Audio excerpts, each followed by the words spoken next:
بالکل لانتی. اللہ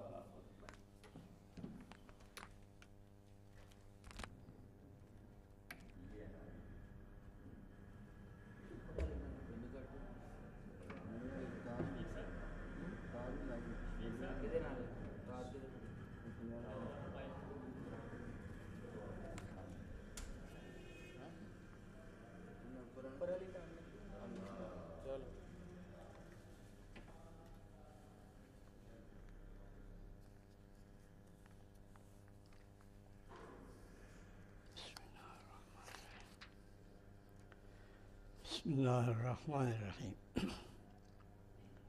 عن أبي ذر جندب بن جنادة رضي الله تعالى عنه قال قلت يا رسول الله صلى الله عليه وسلم أي الأعمال أفضل؟ قال الإيمان بالله والجهاد في سبيله. قلت أي الرقاب أفضل؟ قال أنفسها عند أهلها وأكثرها ثمنا. قلت فإن لم أفعل؟ قال تعين صانعا أو تصنع لأخرق. قلت يا رسول الله أرأيت إن ضعفت عن بعض العمل؟ قال تكف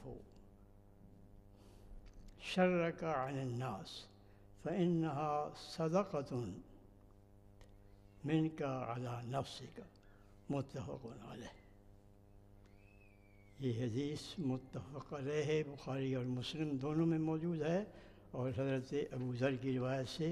ہمیں نبی کریم صلی اللہ علیہ وسلم کی یہ حدیث پہنچی ہے. آپ نے فرمایا، میں نے پوچھا یا رسول اللہ،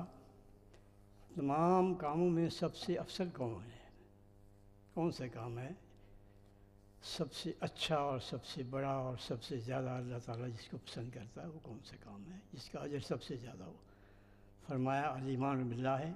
اللہ پر ایمان اور اللہ کے راستے میں جہاد کرنا. پہلی بات جیسے کہ آج کا ہمارا وہ مطالعہ تھا اس میں بھی یہی بات تھی کہ ایمان باللہ جو ہے یہ سب سے پہلے تمام نیکیوں کی جڑ ہے، یہیں سے ساری نیکیاں پھوٹتی ہیں. اگر یہ جڑ نہ ہو تو کسی درخت کا وجود ہی نہیں، اس کا آگے پھر کسی چیز کا وجود باقی نہیں رہ سکتا. اسی جڑ پر ہی سارا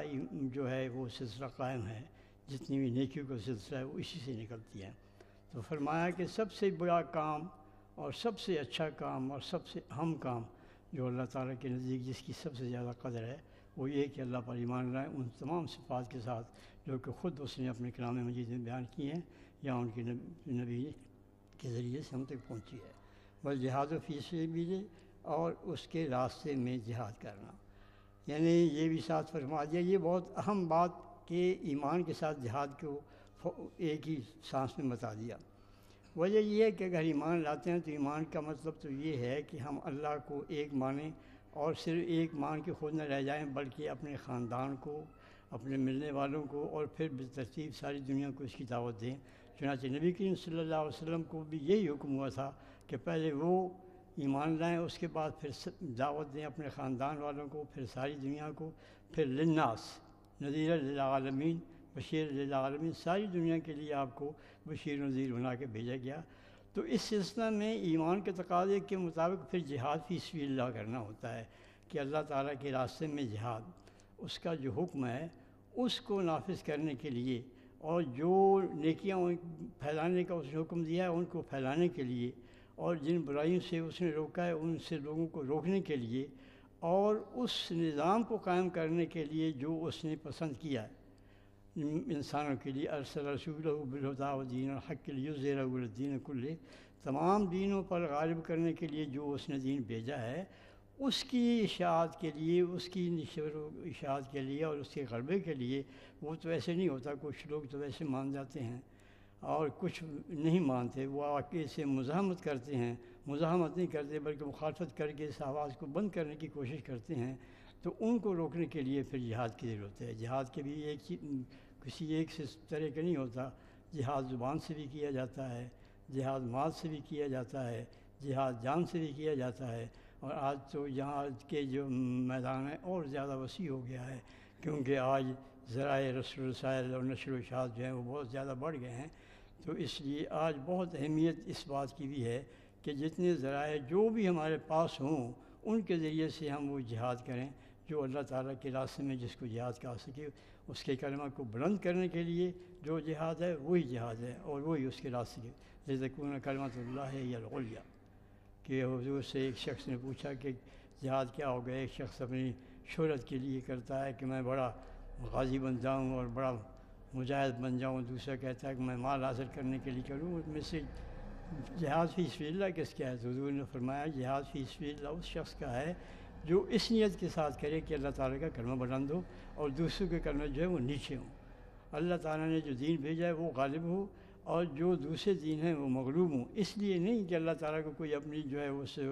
مطلوب ہے لوگ اس کو ضرور مانیں، یہ جو ہے انسان کی اپنی بھلائی ہے، اس کی فطرت کا تقاضا یہ ہے کہ وہ صرف ایک خدا کو مانے، اور اس کی بھلائی کا یہ تقاضا ہے کہ وہ نظام دنیا کے اندر قائم ہو جس کے اندر انصاف ہو، جس کے اندر عدل ہو، جس کے اندر غریب اور غریب کے اندر کوئی فرق نہ ہو، جس میں نسلی بنیاد پر کوئی امتیاز نہ کیا جائے، جس میں ایک بدو اور ایک اعلیٰ نسل کا قریش جو ہے وہ ایک ہی دسترخوان پر بیٹھ کر کھانا کھائیں۔ تو یہ جو ہے اس میں کوئی کسی اجمی کو عربی پر اور گورے کو کالے پر کوئی فضیلت نہ ہو، وہ نظام قائم ہو تاکہ انسانیت کے اندر انسانیت جو ہے وہ بلند ہو اور اللہ تعالیٰ کا کلمہ جو ہے وہ دنیا کے اندر نافذ ہو۔ تو فرمایا کہ ایک پہلی بات یہ ہے کہ ایمان باللہ یہ سب سے زیادہ افضل عمل ہے، پھر اس ایمان باللہ کے تقاضے کے طور پر جہاد فی سبیل اللہ۔ پھر میں نے عرض کیا کہ ایو رقاب افضل، کہ کون سا جو ہے آزاد کرنا کس طرح کے غلام کا جو ہے وہ زیادہ بہتر ہے۔ اس زمانے میں تو غلام عام ہوتے تھے تو اس لیے ان میں سوال پیدا ہوتا تھا۔ آج جو وہ شکل انفرادی غلاموں کی تو نہیں ہے، آج کل تو قوموں کی قومیں غلام ہیں، تو اس لیے آج ہم یہ سوچیں گے کہ کون سی قوم جو ہے اس کا جو ہے آزاد کرنے کے لیے اس کی جہاد آزادی جو ہے اس کے ساتھ کام کرنا جو ہے جو افضل ہے، یہ ہم کہہ سکتے ہیں۔ قال انفسها عند اہلها، وہ جو عمدہ ترین ہو اپنے اہل کے نزدیک، جو زیادہ اعلیٰ درجے کا اور اس نے اپنے حسن عمل کے لحاظ سے وہ اچھا کام کرنے والا ہو، فرما بردار ہو، طاقتور ہو، وہ چیز قوی ہو، امین ہو، جو اس کی صفات ہوتی ہیں، تو وہ جو ہے اپنے جس کیا وہ غلام ہے وہ اس کو زیادہ اہمیت دیتے ہوں، اور یہ ہے کہ اس کی قیمت زیادہ ہو، اس کو آزاد کرنا یا کرانا جو ہے وہ زیادہ افضل ہے بنسبت دوسرے کے کسی۔ پھر فرمایا فَلَمْ افعل، حضور سے عرض کیا کہ یا رسول اللہ اگر میں یہ نہ کر سکوں یا نہ کروں، فرمایا فَإِنُّ ثَانِيًا أَوْ تَصْنَعُ لِأَخْرَكَ، کہ تم کسی کام کرنے والے کی بعض روایات میں زائن ہے، جس کا مطلب یہ ہے کہ کوئی ایسا شخص جس کے وسائل نہ ہوں، جو نادار ہو اور غریب ہو، اس کی تو مدد کرو، یا تصنع لأخرک، یا یہ ہے کہ تم کسی ایسے کام کرنے والے کی مدد کرو جو کہ کام کرنا صحیح طور پہ جانتا نہیں ہے، اس کو تم کام سکھاؤ یا کام کرنے میں اس کی مدد کرو تاکہ وہ اپنی کام کر کے تو اپنی روزی کا جو ہے وہ سامان کر سکے۔ تو ثانیہ کا مطلب یہ ہے کہ کام کرنے والا شخص جو ہے اس کو اگر کام کی ضرورت کہیں سے پڑ رہی ہے اور تمہاری مدد کی اس کی ضرورت ہے تو تم آگے بڑھ کے اس کی مدد کرو تاکہ وہ اپنے منصوبے کی تکمیل کر سکے۔ قلت یا رسول اللہ ارأیت ان ضعفت عن بعض العمل، یہ میں نے عرض کیا کہ یا رسول اللہ اگر میں نہ کر سکوں ان کاموں میں سے بات کو تو پھر کیا ہوگا، کیونکہ میرے اندر یہ تو نہیں ہے کہ ہر کام میرے پاس دولت نہ ہو اور میرے پاس قوت نہ ہو اور میرے پاس کام کرنے کا کوئی تجربہ یا مہارت نہ ہو، تو میں یہ نہ کر سکوں تو پھر میں کیا کروں؟ قال تکف شرک عن الناس، تم اپنے شر سے لوگوں کو محفوظ رکھو۔ یہ کم سے کم بات ہے۔ اگر تم جہاد فی سبیل اللہ نہیں کر سکتے، اگر تم کوئی غلام کو نہیں آزاد نہیں کرا سکتے، اگر تم کسی غیر ماہر کی یا کسی ایسے شخص کی مدد نہیں کر سکتے کام میں جو کہ کام کو صحیح طور پہ نہیں جانتا ہے، تو پھر تم یہ کرو کہ اپنے شر سے لوگوں کو بچاؤ۔ یہ دیکھیے کیا نبی کریم صلی اللہ علیہ وسلم کی تعلیمات ہیں کہ کم از کم جو ہر شخص کر سکتا ہے وہ بھی بات بتا دی کہ بڑی دیکھیے اگر کسی کے بس میں نہیں ہے، اگر وہ جہاد فی سبیل اللہ نہیں کر سکتا ہے، کسی کی مدد نہیں کر سکتا ہے، اس کے پاس پیسے نہیں ہیں کہ کسی کی گردن چھڑائے، اس کے پاس مہارت نہیں ہے کہ کسی غیر کاریگر کی مدد کرے اس کی اور اس کی روزی کمانے میں اس کی مدد کر سکے، تو پھر کیا ہے؟ کم از کم یہ تو ہر شخص کر سکتا ہے کہ اپنے شر سے لوگوں کو محفوظ رکھے۔ انت کف قال تکف شرک عن الناس، تم اپنے شر سے لوگوں کو محفوظ رکھو، فإنها صدقۃ، کیونکہ وہ تمہاری طرف سے تمہارے نفس کے اوپر صدقہ ہے۔ تم نے یہ کر کے گویا ایک ایسا کام کیا جس کا تمہیں اللہ تعالیٰ کی طرف سے یہ اجر ملے گا جس طرح کے کسی صدقہ کرنے والے کو ملتا ہے۔ یعنی تمہارے پاس قوت تھی شر پہنچانے کی، لوگوں کو نقصان پہنچانے کی، اور تم نے وہ نقصان نہیں پہنچایا، تو گویا اپنی جو قوت تھی تم نے اس کو ضائع نہیں کیا، اور تم اس کے لیے ماخوذ نہیں ہوگے اس کو غلط استعمال کر کے۔ انسان کو جو نیکی کے راستے اللہ تعالیٰ نے دکھائے ہیں وہ بے شمار راستے ہیں، کوئی ایک راستہ نہیں ہے، تو ان میں سے جو آخری حد ہے، جو کم از کم چیز مطلوب ہے، وہ یہ ہے کہ انسان اپنے آپ کو اپنے شر سے دوسروں کو بچائے، کیونکہ یہ ہر انسان کے بس میں، کوئی یہ نہیں کہہ سکتا کہ میں اس پہ قادر نہیں ہوں۔ ایک آدمی رہتا ہے کسی کے پڑوس میں اور وہ